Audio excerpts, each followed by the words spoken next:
नमस्कार दोस्तों, मैं डॉक्टर अरुण गुप्ता हूं। मैं एक दिल्ली बेस्ड इंटरवेंशन रेडियोलॉजिस्ट हूं। मेरे इस चैनल पे मैं थायराइड बिनाइन नोड्यूल्स पे बहुत सारे वीडियो बना चुका हूं और आप में से बहुत लोगों ने पूछा था कि थायराइड टॉक्सिक नोड्यूल्स क्या होते हैं और इसका आधुनिक नॉन सर्जिकल ट्रीटमेंट खासकर एब्लेशन और एम्बुलाइजेशन आजकल कैसे किए जाते हैं। तो हम इस बात पे आज बात करेंगे। टॉक्सिक थायराइड नोड्यूल्स क्या हैं, इनके लक्षण क्या होते हैं, कैसे पहचानते हैं और सबसे इंपॉर्टेंट इंटरवेंशन रेडियोलॉजिस्ट आपको सर्जरी से कैसे बचा सकते। So what is toxic thyroid nodule? देखिए, मेडिकल लैंग्वेज में इसे प्लमर्स डिजीज भी कहा जाता है। थायराइड में कई नोड्यूल्स हो सकते हैं, लेकिन हर नोड्यूल्स हॉर्मोन्स नहीं बनाता है।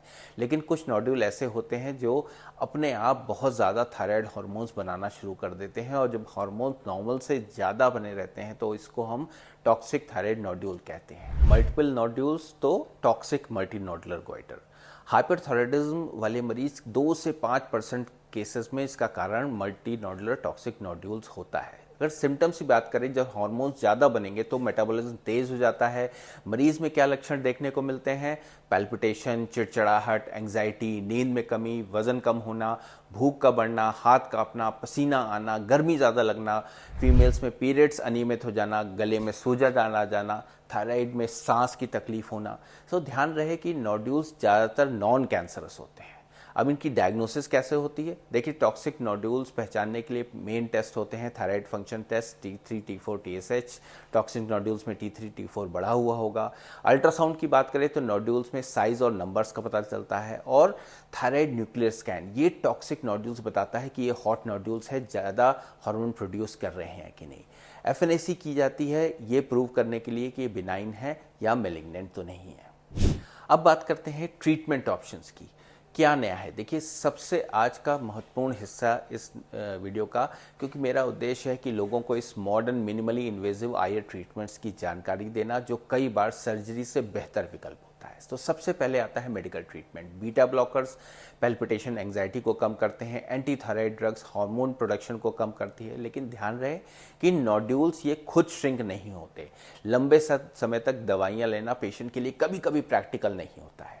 दूसरा ऑप्शन होता है रेडियोएक्टिव आयोडीन। कुछ पेशेंट्स में इफेक्टिव है, लेकिन बड़े गोइटर में कम काम करती है। प्रेगनेंसी ब्रेस्ट फीडिंग में नहीं दिया जा सकता। कई बार लाइफ लॉन्ग हाइपोथायराइडिज्म बहुत सारे केसेस में मिलता है। अब बात करते हैं मॉडर्न इंटरवेंशनल रेडियोलॉजी ऑप्शंस की, जिस पे हमारा मेन फोकस है। अब आते हैं ट्रीटमेंट के बारे में जिसके बारे में अधिकांश लोगों को जानकारी नहीं है, लेकिन दुनिया भर में उसका उपयोग बहुत तेजी से बढ़ रहा है।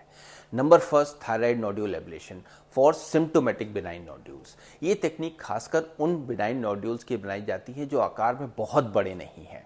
सांस में या थूक निकलने में, खाना खाने में तकलीफ हो रही है, गले का शेप बिगड़ रहा है, कॉस्मेटिक इश्यूज बनते हैं। टॉक्सिक नोड्यूल्स में भी सेलेक्टेड केसेस में ये एक बहुत अच्छा ऑप्शन है। कैसे होता है एब्लेशन?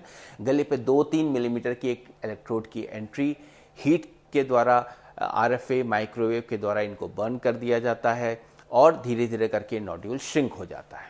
और ये सब कुछ होता है अल्ट्रासाउंड गाइडेंस में।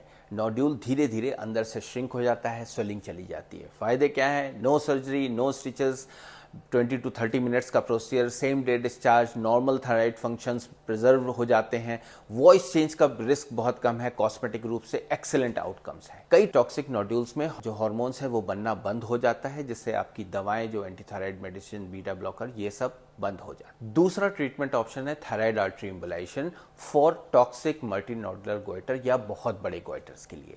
देखिए, ये टेक्निक बहुत कम लोगों को पता है, बहुत इफेक्टिव है, खासकर मल्टी नोडुलर टॉक्सिक नोड्यूल्स में। बहुत बड़े अगर गोइटर है, सर्जिकली हाई रिस्क पेशेंट है, heart disease, elderly, radioactive iodine में इंप्रूवमेंट नहीं हो रहा है, फेल हो गया है। एम्बुलाइजेशन कैसे करते हैं? एक पतली कैथेटर के द्वारा एंजियोग्राफी के माध्यम से इन टॉक्सिक नोड्यूल्स की ब्लड सप्लाई को बंद कर दिया जाता है। कुछ माइक्रो पार्टिकल्स डाले जाते हैं जिससे ये ब्लड सप्लाई बंद हो जाती है और हार्मोन प्रोडक्शन होना कम हो जाता है। सिम्टम्स में इंप्रूवमेंट में आ जाता है, कोई स्कार नहीं आता, फास्टर रिकवरी।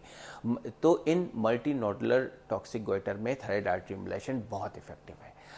क्या करें? क्या होगा अगर इसके कॉम्प्लिकेशंस क्या होंगे अगर हम इसको ट्रीट ना करें? देखिए, टॉक्सिक नोड्यूल्स अनट्रीटेड रहने पे हार्ट रिदम की प्रॉब्लम्स आती हैं, osteoporosis, muscle weakness, infertility, pregnancy के कॉम्प्लिकेशन, थायराइड स्टॉर्म, ये सारी जो है इमरजेंसीज होती हैं। लेकिन इसका इलाज जरूरी है और मॉडर्न IR ऑप्शंस कई पेशेंट्स के लिए गेम चेंजर साबित हो रहे हैं। सो कंक्लूजन क्या निकलता है कि टॉक्सिक नोड्यूल, थायराइड नोड्यूल एक कॉमन और ट्रीटमेबल कंडीशन है, लेकिन ज़रूरी है आप सही समय पर डायग्नोस करें, सही ट्रीटमेंट लें।